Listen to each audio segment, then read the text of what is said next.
She was a waitress who stumbled into the wrong room and found a lonely boy in a wheelchair, sitting all by himself at a birthday party. So, she pulled up a chair and started singing to him. Little did she know, the boy's father was the city's most formidable mafia boss, and her simple act of kindness had just made her a part of his dangerous world.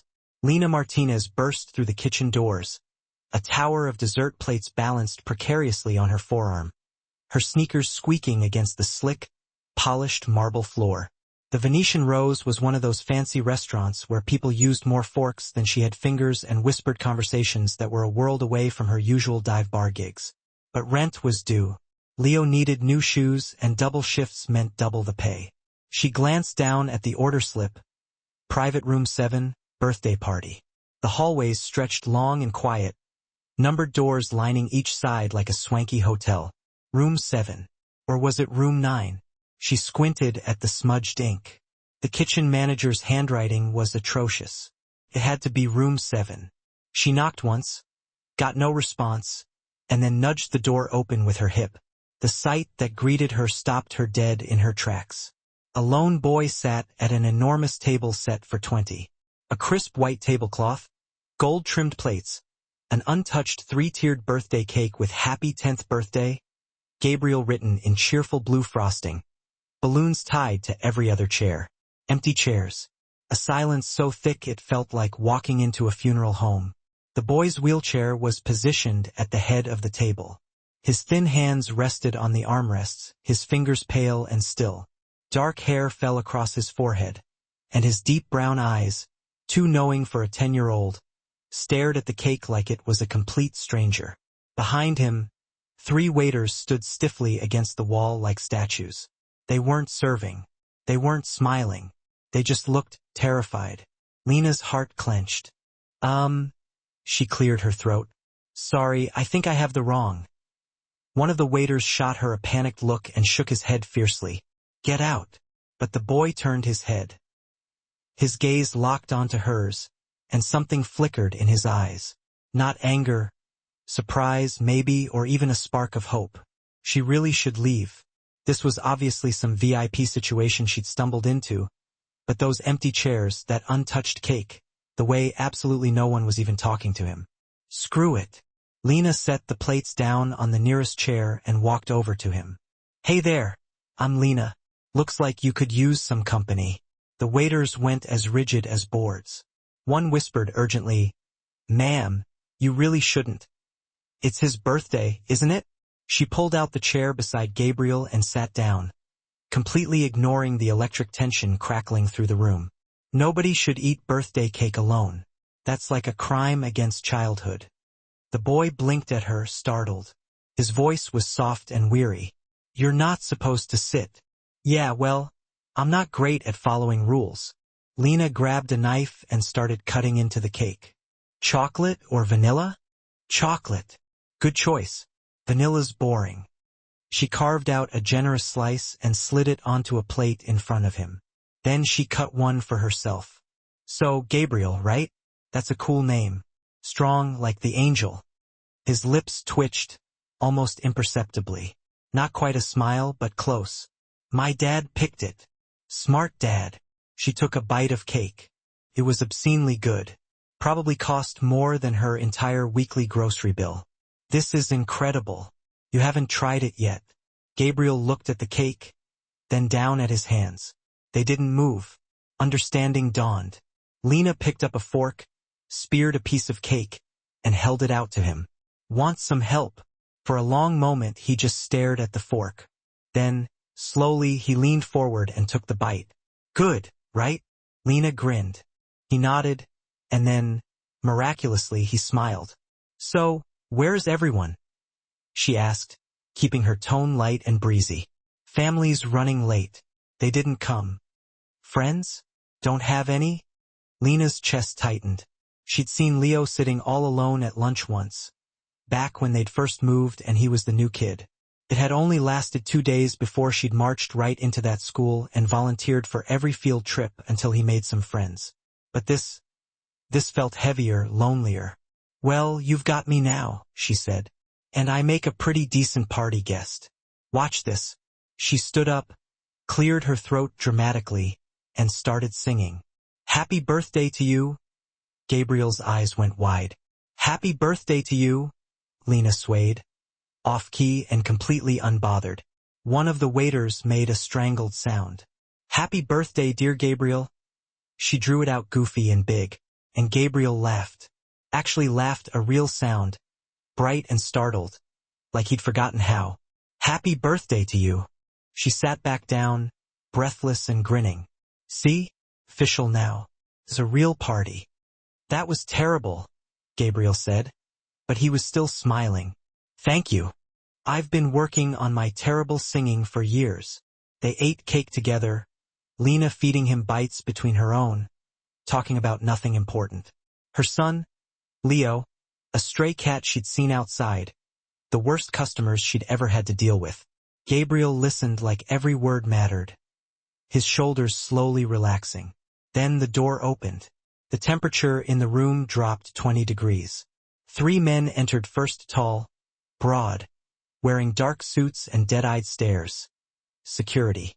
The kind that didn't ask questions, just removed problems. And behind them, him. Adriano Russo walked like gravity bent around him. Expensive suit, perfectly tailored. Salt and pepper hair swept back from his forehead. A face carved from stone. Handsome in a dangerous way. The kind of handsome that came with consequences. His eyes swept the room, taking in every detail. They landed on Lena, sitting at his son's table with frosting on her fingers. Every waiter looked like they were bracing themselves for execution. Lena's stomach plummeted. She suddenly understood why they'd been so terrified. This wasn't just some rich family. This was that kind of family, the kind you didn't cross, the kind you read about in headlines. She had just crashed a Mafia boss's son's birthday party. Oh God. But Adriano didn't yell, didn't signal his guards. He just stood there, studying her with an intensity that made her skin prickle. Then his gaze shifted to Gabriel. His son was smiling, actually smiling, with chocolate smeared on his chin. Something passed across Adriano's face, something almost like pain. "Dad." Gabriel's voice rang out, excited. "This is Lena. She sang to me." The silence stretched impossibly long. Finally, Adriano spoke, his voice low and controlled. "Did she?" It wasn't a question. Lena stood slowly, trying not to look like prey. "I'm so sorry, Mr. Russo. I had the wrong room. I'll just sit." It was a command, not a request. Lena sat back down. Adriano pulled out a chair across from them and lowered himself into it, his eyes never leaving Lena's face. Behind him, his guards flanked the door like silent sentinels. "Tell me," he said quietly, "why aren't you afraid?" "Because I'm a mom," she thought, "and your son needed someone." But what she said was, "Should I be?" His lips curved, almost imperceptibly. Not quite a smile, but something close. And for the first time in months, Adriano Russo stayed for his son's birthday dinner. Lena was pouring coffee for the breakfast crowd when Marco, the restaurant manager, appeared at her elbow, looking like he'd swallowed shards of glass. "You need to go to the back office. Now." Her stomach dropped. "Did I mess up last night? I swear I didn't mean to." "Just go." His voice was tight, scared. The office was tucked away behind the wine cellar, a place she'd never been summoned to before. Her sneakers felt too loud on the stone steps. When she opened the door, her breath caught in her throat. Adriano Russo sat behind the desk like he owned it, which she was suddenly certain he probably did. His suit was different from last night, charcoal gray, and perfectly pressed. 2 men stood behind him, stone-faced. One was older, silver-haired, watching her with eyes that calculated her worth down to the last penny. "Sit, Ms. Martinez." Adriano gestured to the chair across from him. Lena sat, gripping her apron. "Look, if this is about last night, I really didn't know. My son slept through the night." Adriano's voice cut through her rambling. "First time in 3 months. No nightmares. No panic attacks." He leaned forward, fingers steepled. "You did that in 20 minutes. She blinked. "I just sang to him." No one has made Gabriel smile in half a year. Not his doctors, not his therapists, not anyone I've paid 6 figures to try. His dark eyes pinned her in place. You walked in by accident and gave him something I couldn't buy. The silver-haired man behind him shifted uncomfortably. Adriano, we should discuss this later. Vincent. Adriano didn't look away from Lena. I'm offering you a position. Temporary. As Gabriel's companion. Someone who talks to him like he's a person, not a patient. Lena's mouth went dry. You want to hire me? As what? A babysitter? As someone who isn't afraid of him? Or me? His lips curved slightly. That's apparently rarer than I thought. I don't know anything about taking care of a kid who... She caught herself. Who has special needs? You know how to make him laugh. That's all I care about right now. He slid a piece of paper across the desk. A number was written at the bottom. Lena's eyes went wide. That was more than she made in 3 months, maybe 4. 2 weeks trial basis, Adriano continued. You'll come to the estate, spend time with Gabriel, help him feel less isolated. If it works, we discuss long-term. She should say no. Every instinct screamed at her to run. This man was dangerous. Everyone knew the Russo name, even if they pretended not to. This world had shadows she didn't want to step into. But that number... Leo's school had called yesterday about overdue lunch fees. Their apartment building was raising the rent. And Mark? God. Mark had texted again last night, saying he knew she'd picked up extra shifts, demanding she share the wealth, even though he hadn't paid child support in 2 years. If she had this kind of money, she could finally get a lawyer. Get a real restraining order that actually stuck. Maybe even move somewhere Mark couldn't find them. I have a son, she said carefully. He's 7. I'd need to pick him up from school. Be home for dinner. Bring him. Lena stared. What? Bring your son. Gabriel could use a friend his age. We have a library, a game room, a pool. Better than him sitting alone after school. Vincent made a disapproving sound. Sir, we haven't vetted. Then vet her. You have until tonight. Adriano's tone left no room for argument. His eyes returned to Lena. Well, she thought of Gabriel's empty birthday table, his 2 old eyes. The way he lit up over something as simple as terrible singing. She thought of Leo, who deserved better than their cramped apartment and her constant worry. Okay, she whispered. I'll try it. Good. Adriano stood, and the meeting was apparently over. Vincent will arrange for a car to bring you to the estate this afternoon. 3 p.m. The Russo mansion wasn't a house. It was a fortress pretending to be one. Stone walls, iron gates, security cameras on every corner. The car rolled through like entering another country, and Lena pressed her face against the window, her heart hammering. The main house sprawled across the hilltop, all glass and modern angles mixed with old-world stone. Gardens stretched in every direction, perfectly manicured. A fountain gurgled in the circular driveway where the car finally stopped. Vincent opened her door. Up close, he looked even less impressed. Ground rules, Ms. Martinez. You go nowhere without an escort. You don't ask questions about Mr. Russo's business. You don't speak to anyone outside this property about what you see here. I'm just here for Gabriel, Lena said. See that it stays that way. Inside, the mansion was all marble and expensive art. Staff moved through the hallways like ghosts, eyes down, efficient and invisible. A maid passed them without a word, but Lena caught her sideways glance, curious and wary. Vincent led her up a curved staircase to the 2nd floor, Gabriel's wing. He takes his meals here, does his physical therapy here. Mr. Russo believes routine is important. Routine or isolation? The words slipped out before Lena could stop them. Vincent's expression hardened. Careful. They stopped outside a heavy oak door. Vincent knocked once, then opened it. Gabriel's room was enormous, bigger than Lena's entire apartment. Floor-to-ceiling windows overlooked the gardens. Bookshelves lined one wall. A massive TV. Therapy equipment sat in the corner. Everything a boy could want, except warmth. Gabriel sat in his wheelchair by the window, staring out at nothing. When he saw Lena, his face transformed. You came back. Of course I did. She crossed the room and knelt beside him. I promised you were stuck with me, remember? For the first time since entering the estate, she felt like she'd made the right choice. But behind her, Vincent was already on his phone, placing a call. I need a full background check on Lena Martinez. I want everything: employment history, financial records, associates, family. Pause. And find out if she has any weaknesses we should know about. By day 3, Lena understood the real rules of the Russo estate, the ones nobody said out loud. Don't make eye contact with the guards.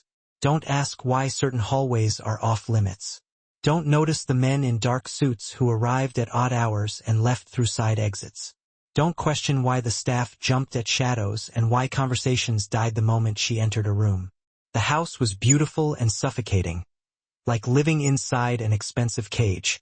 Gabriel's daily routine was militarily precise.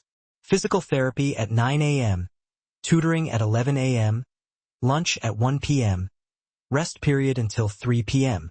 Everything scheduled, everything controlled. The therapist barely spoke to him except to count repetitions. The tutor droned through lessons like Gabriel wasn't even there. On the third morning, Lena walked into his room during rest period and found him staring at the ceiling, expression blank. All right, that's it. She marched to the window and yanked the curtains wide open. Sunlight flooded in. We're breaking out. Gabriel's eyes widened. We can't. I'm supposed to rest. You're supposed to be 10 years old. Lena grabbed the handles of his wheelchair. Come on. Where are we going? Literally anywhere else. She pushed him into the hallway. A guard stepped forward immediately. Ma'am, Gabriel's schedule has a new addition, fresh air. Lena didn't slow down. You can follow us if you want. They did. 2 guards trailing 10 feet behind like silent shadows. Lena navigated through the mansion until she found French doors leading to a stone terrace. The garden beyond was stunning: rose bushes, a koi pond, pathways winding between sculpted hedges. When's the last time you were outside? She asked, wheeling Gabriel down a ramp. I don't remember. That's criminal. She parked him beside the pond, then sat on the edge, dangling her fingers in the water. You know what? This place needs chaos. Fun chaos. My dad doesn't like chaos. Your dad isn't here right now, she grinned. So, you like games? What kind? The kind where we make up stupid rules and laugh when things go wrong. For the next hour, they played a ridiculous game Lena invented involving tossing pebbles at floating leaves, each hit earning increasingly absurd point values. Gabriel couldn't throw the pebbles himself, but Lena handed them to him, and he'd tell her where to aim. When she missed spectacularly and nearly hit a guard, Gabriel laughed so hard he couldn't breathe. The guards looked deeply uncomfortable with joy. That afternoon, Lena brought a stack of books from the mansion's library. Not educational texts, but adventure novels and comics. She read to him, using different voices for each character, acting out the dramatic parts until Gabriel begged her to stop because his stomach hurt from laughing. By day 4, the staff watched her like she was defusing a bomb incorrectly, but couldn't figure out how to stop her. Vincent appeared during lunch. Ms. Martinez, Gabriel has a structured curriculum. And now he has recess. Lena cut a sandwich into triangles. He's a kid, not a prisoner.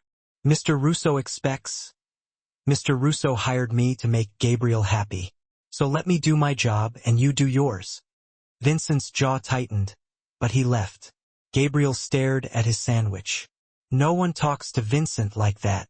Yeah, well, I'm not from here. Different rules. She took a bite. Hey, I was thinking my son, Leo, gets out of school at 3. Want to meet him? Gabriel's head snapped up. Really? If you want. He's 7, so he's a little younger, but he's pretty cool. Obsessed with dinosaurs and builds these insane Lego things. I like Lego, Gabriel said quietly. I used to build all the time before the accident, before the wheelchair, before everything changed. Then it settled. Lena pulled out her phone. I'll have him come by after school. Leo arrived like a small hurricane, backpack bouncing, sneakers lighting up with each step. He stopped short when he saw the mansion, his eyes huge. Whoa! Mom, is this a castle? Close enough. Lena guided him inside. Remember your manners. Okay. But the moment Leo saw Gabriel, all nervousness vanished. Hi, I'm Leo. Your house is awesome. Do you have a pool? My mom says you might.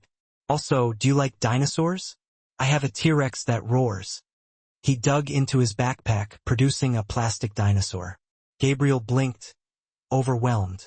Then, I like Triceratops better. Good choice. Triceratops are underrated. Everyone picks T-Rex. Leo plopped down on the floor beside Gabriel's wheelchair, completely unfazed. Want to see my Lego spaceship? I'm building a Mars base, but the roof keeps falling off. Just like that, they were friends. Lena watched from the doorway as Leo showed Gabriel his creations, chattering nonstop. Gabriel responded quietly at first, then more eagerly. Within 20 minutes, they were planning an elaborate Lego city together. Leo describing it with wild hand gestures while Gabriel suggested modifications and improvements. We need a secret underground tunnel, Gabriel said. Yes, and a dinosaur escape from the museum, Leo countered. That doesn't make sense. It's perfect sense. Dinosaurs deserve freedom. Gabriel laughed, that same bright, unrestrained sound from his birthday. Behind Lena, a throat cleared. She turned to find Adriano standing in the hallway, still in a suit, clearly just returned from wherever he'd been. His expression was unreadable as he watched his son. They just met, Lena said softly. I can see that. His voice was rough. Gabriel hasn't had a friend since the accident. Other parents. He paused. They made excuses. Birthday invitations stopped coming. He paused again. Their loss. Adriano's eyes shifted to her. Something flickered there, gratitude, maybe, or surprise. You're not what I expected, Ms. Martinez. Good. I'd hate to be predictable. In Gabriel's room, Leo was now acting out a dinosaur battle scene, complete with sound effects. Gabriel was directing him like a movie producer, grinning. For the first time since she'd arrived, the mansion felt less like a fortress. But in his office downstairs, Vincent was reading Lena's background report, his expression growing darker with each page. Red flags everywhere, restraining orders, debt, an abusive ex-husband making threats. He picked up the phone.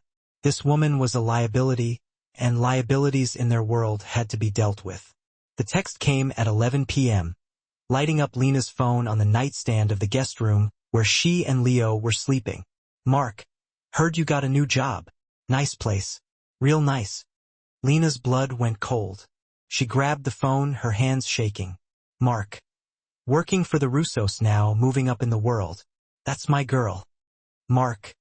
We should talk about splitting that paycheck. You know, for Leo. I am his father. She wanted to throw the phone across the room. Instead, she typed with trembling fingers. You haven't paid child support in 2 years. Leave us alone. Mark. That's not very nice. Maybe I should come by that fancy estate. Discuss custody arrangements. Think a judge would be real interested in where you're working. What kind of people you're exposing our son to. The threat was clear. Mark didn't want Leo. He wanted money and control. The same things he'd always wanted. And now he'd found new leverage. Lena deleted the messages and turned off her phone. But sleep wouldn't come. Through the darkness, she could hear Leo's soft breathing from the other bed. Safe for now. But Mark always found a way in. Always. The next morning, Lena was exhausted and jumpy. She spilled Gabriel's juice at breakfast, apologized 3 times for nothing, and barely registered his questions about whether Leo could come back after school. Lena, Gabriel's voice was worried. Are you okay? Fine, sweetie, just tired. She forced a smile. Of course Leo can come. He'd love that. But her phone buzzed in her pocket. Another text from Mark. Then another. She excused herself to the bathroom and read them, nausea rising. Mark, ignoring me isn't smart. I know where you work now. I know what school Leo goes to. We will talk. Mark. Unless you want problems, $2,000 and I disappear for a while. That's nothing to people like the Russos. Mark, think about it. Clock's ticking. Her hands shook so badly she almost dropped the phone. She didn't have $200. And even if she paid, Mark would just come back for more. He always did. A knock on the bathroom door made her jump. Ms. Martinez? Vincent's voice. Mr. Russo would like to see you in his office. Her stomach dropped. He knows. Somehow he knows. Adriano's office was dark wood and leather. The walls lined with books that probably cost more than cars. Vincent stood beside the desk, a folder in his hands. His expression said everything. Sit. Adriano gestured to the chair. Lena sat, trying to keep her face neutral.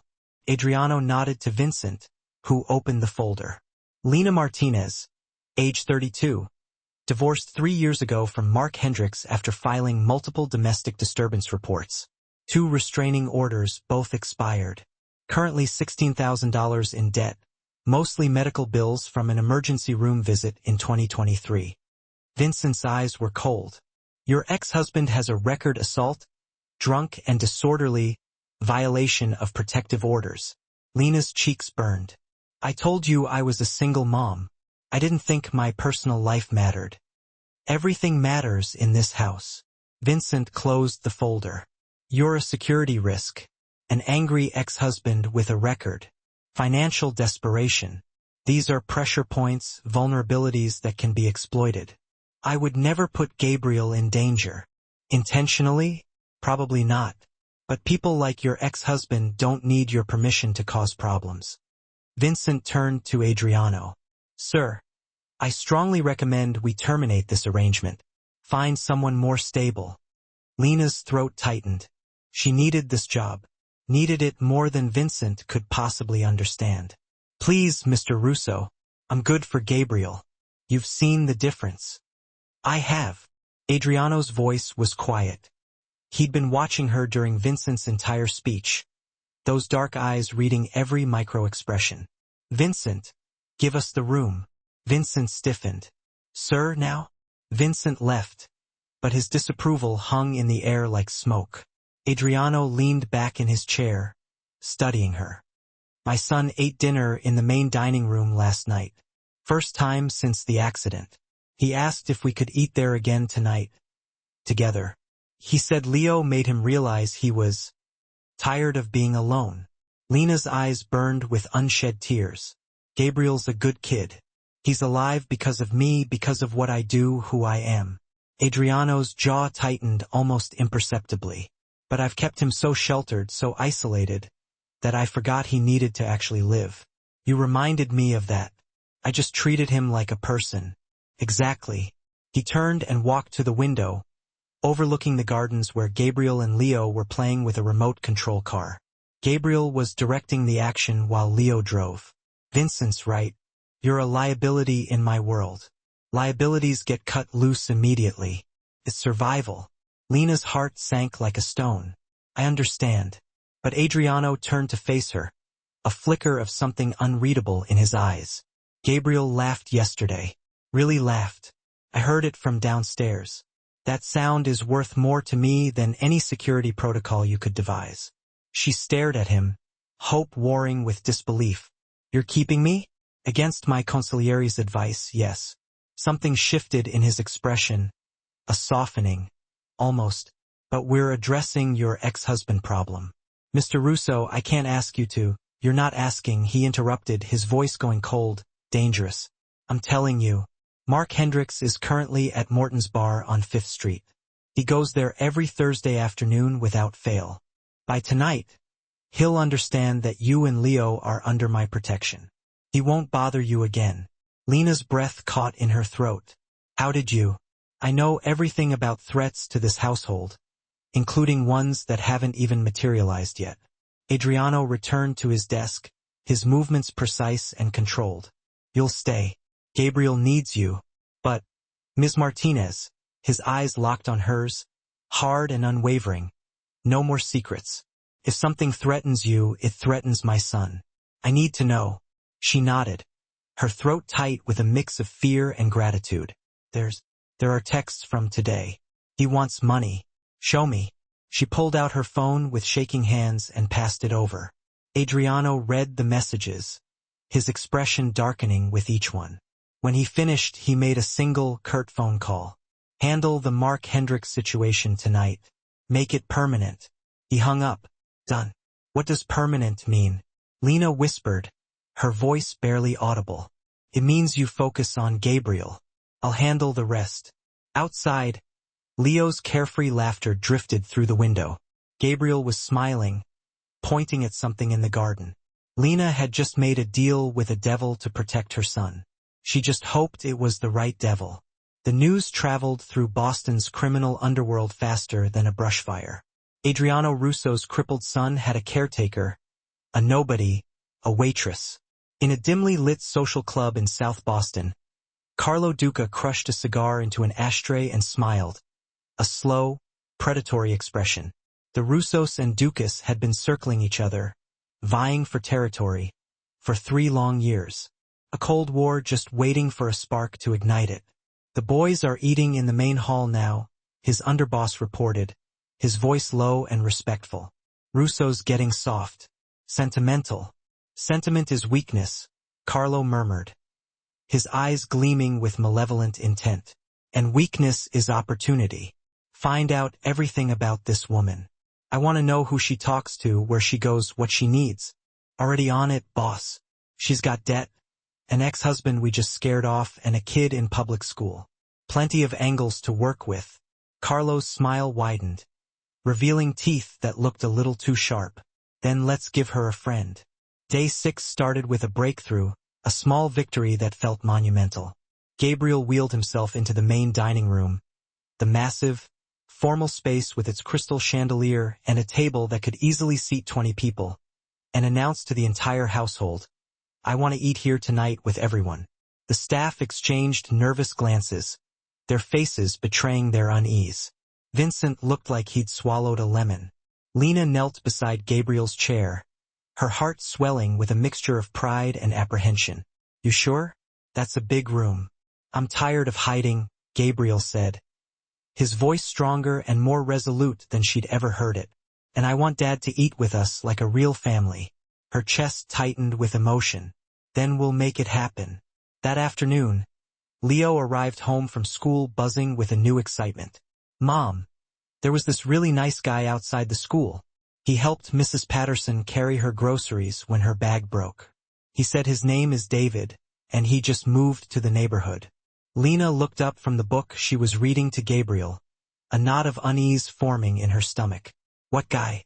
"He was super friendly. He even knew about the Russo estate.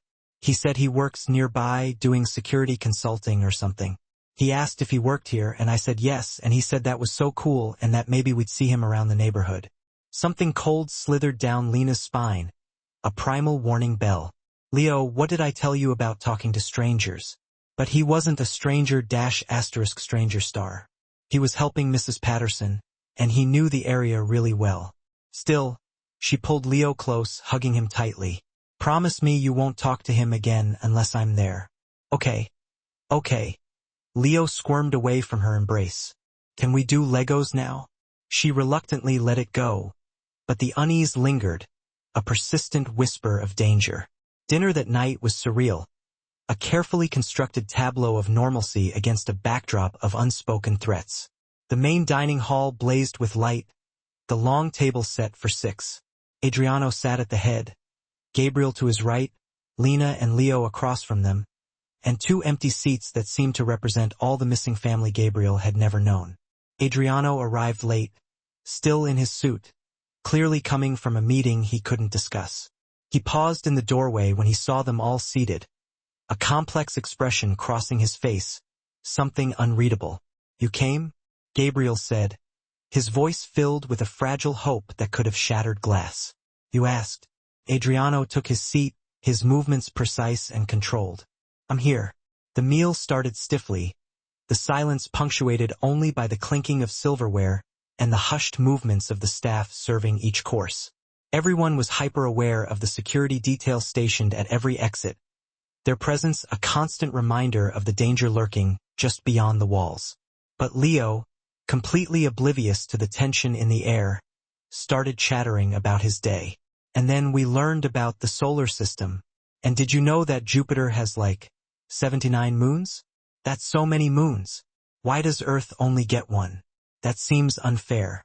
Gabriel smiled, a genuine, unforced smile that warmed Lena's heart. Maybe Earth's moon is just really high quality. Quality over quantity. Adriano said quietly, his gaze meeting Lena's across the table, and something passed between them. An understanding, maybe, or a shared relief that this moment was happening at all. We should do this every night, Gabriel announced, his eyes shining with enthusiasm. All of us together.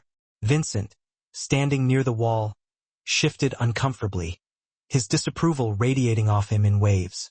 More exposure, more vulnerability, more opportunities for rivals to strike at the one weakness Adriano Russo had never managed to armor. His love for his son. But Adriano nodded slowly, his gaze fixed on Gabriel's face. If that's what you want. It is. Gabriel's smile was blinding. After dinner, as Lena helped Gabriel back to his room, he grabbed her hand, his grip surprisingly strong. Thank you for making my dad remember how to be my dad. She blinked back tears, her throat tight with emotion. You did that yourself, sweetie. No, you showed me I could. The next morning, Lena took Leo to school herself. Not the driver Adriano had offered, but her own beat-up Honda. She needed to feel normal for a few minutes, needed to remember who she was before the mansion and the money and the dangerous men. As she walked Leo to the entrance, she noticed someone across the street, a man in a casual jacket, clean-cut, with a friendly face. He was talking to Mrs. Patterson again, helping her with her walker. When he saw Lena, he waved, a broad, welcoming gesture. She hesitated, then crossed the street, her instincts screaming at her to stay away. Something about him felt off, too convenient, too helpful. Hi there, he smiled warmly, his eyes crinkling at the corners. You must be Leo's mom. I'm David Chin. Just moved into the neighborhood. Your son mentioned you work at the Russo estate. That must be interesting work. It is, Lena said, keeping her voice neutral, her senses on high alert. What kind of security consulting do you do? Oh, mostly corporate stuff, risk assessment, that kind of thing, he replied, his smile never wavering. Actually, I've been meaning to ask, are they hiring? I'd love to get in at a place like that, very prestigious. Every instinct Lena had screamed wrong. I'm just the help, she said carefully, measuring her words. I wouldn't know about hiring. Of course, David said smoothly, pulling out a business card. Well, if you ever need anything, friend in the neighborhood, someone to watch Leo in a pinch, I'm around. Community is important, you know. She took the card, her hand steady despite her racing heart. Thanks. As she walked back to her car, she palmed the card, feeling its expensive, embossed edges. Professional, expensive, not the kind of thing someone just moving in would have unless they were really serious about their cover story. She drove straight back to the estate and went directly to Adriano's office, her anxiety building with every passing second. Vincent tried to intercept her, his face a mask of disapproval. Mr. Russo is in a meeting. This can't wait, Lena insisted, pushing past him.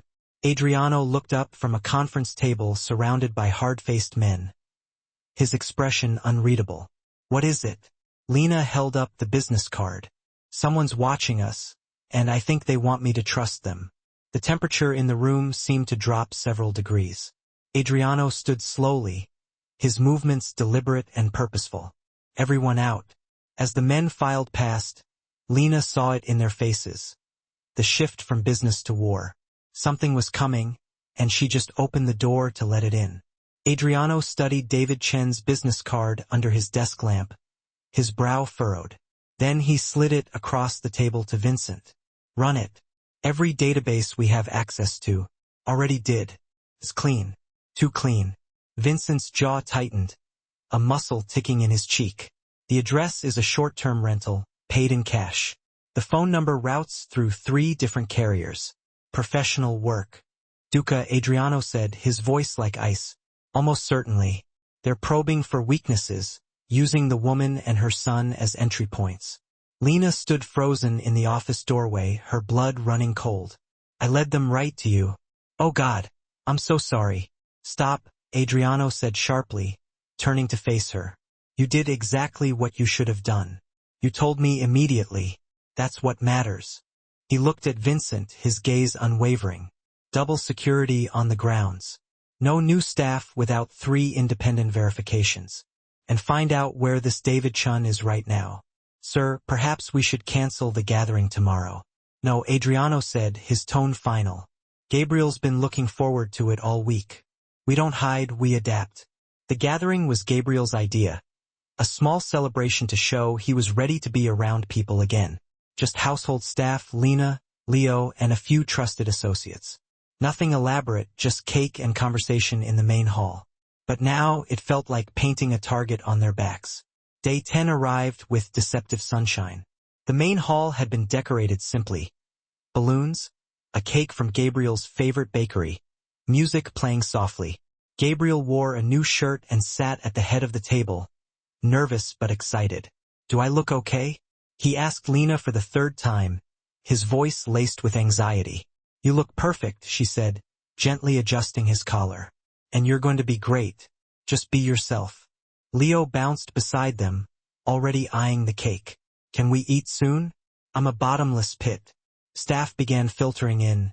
Maids, groundskeepers, the cook who'd been with the Russos for 15 years. They smiled at Gabriel, wished him well, and his confidence visibly grew with each interaction. Adriano entered last, flanked by his usual security, but dressed more casually than normal. When Gabriel saw him, his whole face lit up with joy. You changed clothes. You said this was casual. Adriano's lips curved slightly into a rare, genuine smile. I'm adapting. The gathering started smoothly. People ate cake, made small talk. Gabriel told a joke that actually landed, eliciting a few chuckles. And for 20 beautiful minutes, it felt almost normal, a fleeting glimpse of the life they all desperately craved. Then Lena noticed the catering staff. There were 3 of them setting up fresh coffee and pastries from the kitchen. She recognized 2 estate employees she'd seen before, familiar faces that offered a small measure of comfort. But the 3rd man, youngish with nervous hands, kept glancing at Gabriel while supposedly arranging cups. His gaze lingering just a little too long. Her stomach tightened, a knot of icy dread forming in her gut. Leo, she whispered urgently, go to the bathroom. But, Mom, now please, she said, her voice laced with a command he couldn't ignore. Something in her tone made him obey without question. He slipped away, heading toward the hallway that led past the kitchen.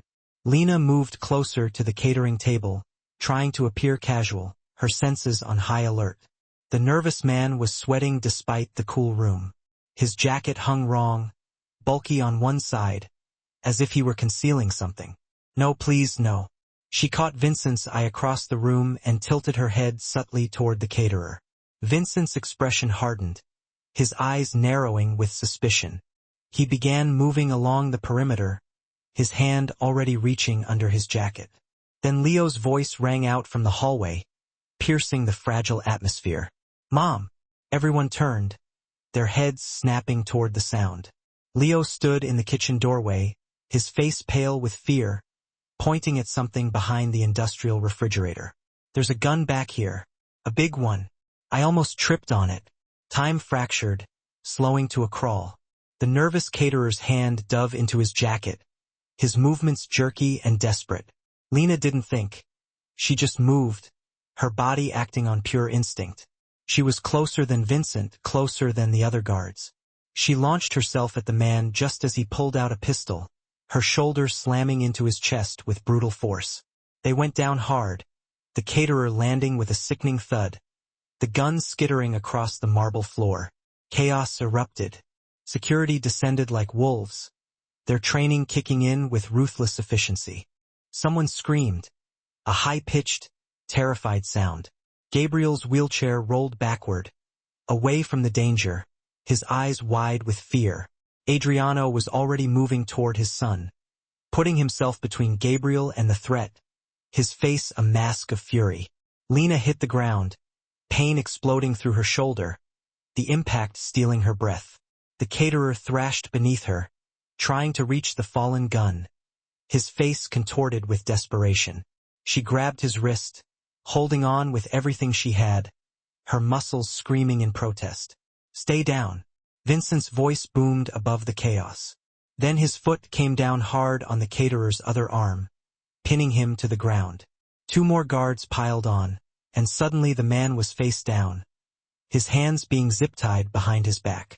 Lena rolled away, gasping for air, her shoulder throbbing where she'd hit the floor. Then Leo was there, wrapping his arms around her, his small body trembling.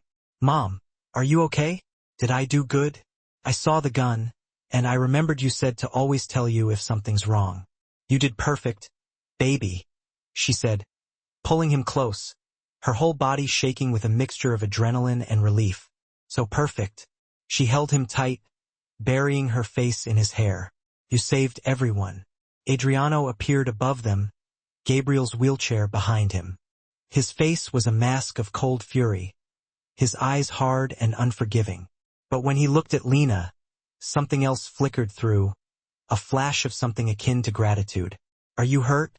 "I'm fine," she said, standing shakily, her legs feeling like jelly. "Gabriel, I'm okay." Gabriel's voice was small, scared, but steady. "Is the bad man gone?" "He's gone," Adriano said, his hand briefly touching his son's shoulder, a rare gesture of physical comfort. Vincent dragged the would-be assassin to his feet. The man's face was bloodied from hitting the floor, but his eyes still held a spark of defiance. "This isn't over, Russo," he spat, his voice hoarse with rage. "You can't protect them forever." Vincent hit him once, hard, and he went silent, his body slumping against Vincent's grip. "Get him to the basement," Adriano said quietly, his voice devoid of emotion. "I'll deal with him personally later." As security hauled the assassin away, Adriano turned to Leo, who was still clinging to Lena, his small body trembling. The crime boss crouched down to the boy's level, something Lena had never seen him do before. "You're a very brave kid," he said, his voice surprisingly gentle. "You saved my son's life today." Leo's eyes went wide with wonder. "Really? Really?" Adriano stood, his gaze shifting to Lena. "Both of you did. We need to talk privately." The gathering was over, the remnants of the celebration now tainted with the bitter taste of fear and betrayal. Staff were being questioned, their faces etched with worry. The kitchen was being swept for additional threats, every nook and cranny scrutinized. And somewhere in the basement, a man was about to have a very bad night, his fate sealed. But in the main hall, Gabriel reached out and took Leo's hand, his grip firm and reassuring. "You're my best friend," he said simply, his eyes shining with gratitude. "My hero." Leo squeezed his hand back. "You're my best friend, too." Lena met Adriano's eyes across the room, and a silent understanding passed between them. They both knew what came next. The war they'd been desperately avoiding had just kicked down the door, and there was no going back. Adriano's office felt smaller at midnight, the air thick with tension. Lena sat across from him, exhausted, her shoulders still aching from the impact. Leo and Gabriel were asleep upstairs, guarded by 6 men instead of the usual 2, their safety paramount. Vincent stood beside Adriano's desk, a tablet in his hand, his expression grim. "The assassin talked," he said, his voice flat and devoid of emotion. "Took 30 minutes, but he talked." His voice was flat, clinical. "Carlo Duca sent him. The plan was simple. Get close to the boy, take the shot during the chaos of the party." They'd been working the angle for 2 weeks. 2 weeks? Adriano repeated, his voice dangerously soft. "Since when?" "Since Gabriel started eating in the main hall. Since he became visible again."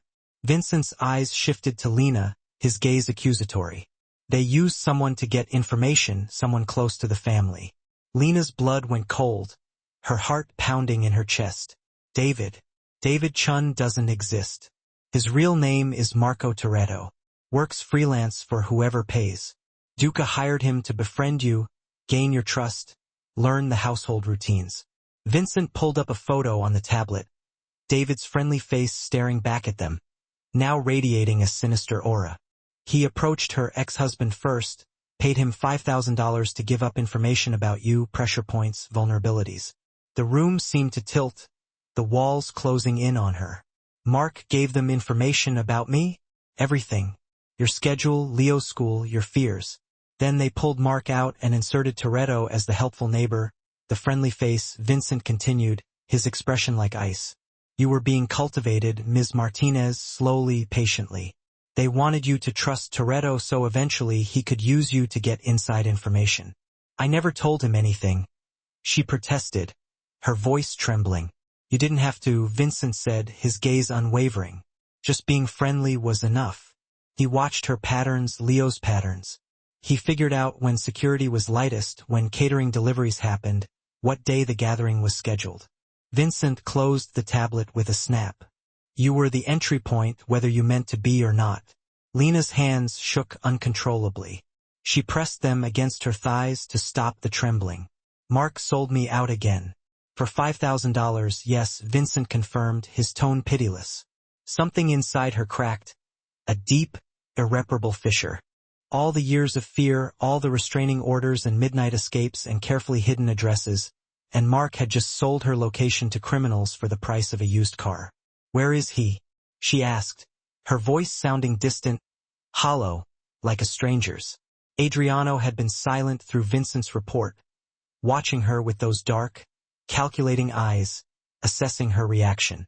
Now he spoke, his voice low and controlled. Your ex-husband is currently in the back of a van headed to Providence. He'll wake up in a homeless shelter with no memory of the last 12 hours and a terror of ever speaking your name again. She stared at him, her mind reeling. What did you do? What I should have done a week ago, Adriano replied, leaning forward, his eyes locking on hers. Mark Hendricks was picked up from his apartment 3 hours ago. He had Duca's money in his pocket and photos of Leo on his phone, time-stamped, location tagged, taken by Toretto. He was going to use them for leverage, more blackmail. Tears burned behind Lena's eyes, blurring her vision. I brought this into your house, she said, her voice thick with shame and regret. The attack happened because of me. No, Adriano said sharply, cutting through her spiral of self-blame. The attack happened because Carlo Duca is desperate and sloppy. You were a target because you made Gabriel happy. They saw that as weakness. His jaw tightened, his expression hardening. They were wrong. But if I'd been more careful, you spotted the threat, Adriano interrupted, his voice firm. You told me about Toretto immediately. You threw yourself at an armed man to protect my son. Adriano stood and walked around the desk, his presence suddenly looming. You did everything right, Miss Martinez. Everything I hired you to do and more than I had any right to expect. Vincent made a disapproving sound, a low growl in his throat. Sir, sentiment aside, I'm tired of your objections, Vincent, Adriano snapped, not even looking at him. This woman saved Gabriel's life tonight. Her son spotted the weapon. They're part of this family now, whether you like it or not. The words hung in the air, heavy with unspoken meaning. Family. Lena wiped her eyes roughly, trying to compose herself. I misjudged you, she admitted, her voice raw with emotion. When I first came here, I thought you were just a criminal keeping his son in a cage. I was, Adriano said quietly, his voice laced with a hint of self-loathing. I convinced myself isolation was protection, that if Gabriel never left his room, nothing could hurt him. But I was wrong. I wasn't protecting him. I was burying him alive. You were scared, she said softly, her gaze meeting his. I was a coward, he admitted, his expression raw and unguarded in a way she'd never seen before. And you walked into my house and showed me what real courage looked like. You sat with my son when everyone else was afraid to. You made him laugh when I'd forgotten he could. You gave him a friend, a reason to leave his room, a reason to live instead of just exist. Lena's throat closed, her heart aching with a mixture of sadness and hope. He's an amazing kid, she managed to say, her voice thick with emotion. He deserved better than being alone. He did, Adriano agreed, his voice barely above a whisper. And I failed him until you arrived. Adriano's hand moved as if to touch her shoulder, then dropped back to his side. his movements hesitant. I underestimated you, Miss Martinez, he continued, his gaze unwavering. I thought you were just a waitress who stumbled into the wrong room. But you're braver than half the men I employ. Smarter, too. I'm just a mom trying to protect her son, she said, her voice laced with a quiet determination. No, Adriano said, his eyes searching hers. You're someone who sees people for who they are, not what they've done. You looked at Gabriel and saw a lonely boy, not a liability. You looked at me and saw a father, not a monster. You're both, she said softly, her voice barely audible. Aren't we all? Something shifted between them, a subtle but palpable change in the atmosphere. An understanding, maybe, or the beginning of trust, the kind of trust that came from surviving the same nightmare together. Vincent cleared his throat, his interruption jarring. If you're quite finished, we have security protocols to revise tomorrow. Adriano's tone left no room for argument, his voice laced with steel. Ms. Martinez goes to bed knowing she and her son are safe here. That's what matters. Upstairs, a door opened, creaking softly in the quiet house. Small footsteps padded down the hall, their rhythm hesitant. Gabriel appeared in the doorway, sleepy and disheveled, his eyes half closed. Leo right behind him, his face mirroring Gabriel's exhaustion. We couldn't sleep, Gabriel said, his voice soft. Too much, everything. Leo nodded solemnly, his expression serious. Also, Gabriel added, his eyes widening slightly, you make the best hot chocolate, Lena. Despite everything, despite the fear and the uncertainty. Lena laughed, a genuine, heartfelt sound. Well, I can't argue with that logic. Gabriel wheeled closer to his father, his gaze pleading. Dad, is Lena staying? And Leo? Leo added, his voice anxious. Yes, Adriano said, his hand resting on his son's shoulder, his touch surprisingly gentle. They're staying. Good, Gabriel said, a small smile gracing his lips. You're my birthday hero, both of you. And for the first time in years, Adriano Russo smiled. Really smiled. At his son, a genuine expression of warmth and affection that transformed his face. The guest wing had its own entrance, a small kitchen, 2 bedrooms with actual windows that opened, and Leo's favorite discovery. A balcony overlooking the gardens where rabbits came out at dawn, their cottontails bobbing in the morning light. This is bigger than our whole apartment, Leo said, bouncing on his new bed, his eyes wide with excitement. And it smells better. Our place always smelled like Mrs. Chen's cabbage.